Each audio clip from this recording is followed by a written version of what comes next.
सेठ ने चारों दोस्तों की अलग अलग 20-20 हजार की चांदी के सिक्कों की पोटलियां भर दी, क्योंकि उस समय नोट नहीं हुआ करते थे।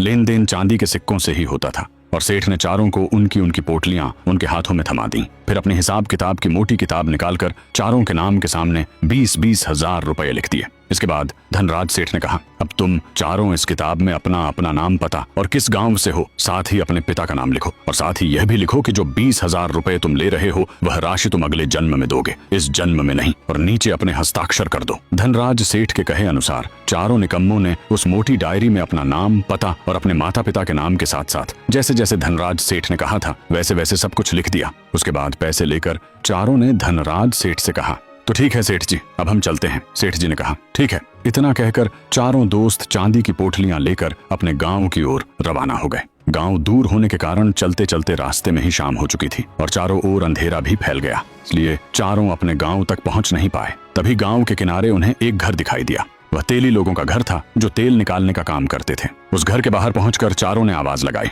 घर के अंदर कोई है क्या?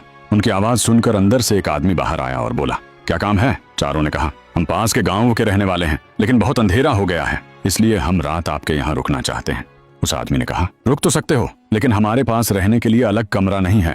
हमारे पास बस बैल और भैंसों का छप्पर है, वहीं रह सकते हो। चारों ने कहा, मंजूर है, हम वहीं रात गुजार लेंगे। उस आदमी ने कहा, चलो तो अंदर चलते हैं। फिर उस आदमी के कहे अनुसार चारों निकम्मे उसके पीछे पीछे घर के अंदर चले गए। घर के अंदर पहुंचते ही उस आदमी ने सामने की ओर इशारा करते हुए कहा, वह जो बैल और भैंसों वाला छप्पर दिखाई दे रहा है, तुम चारों को वहीं रात गुजारनी होगी।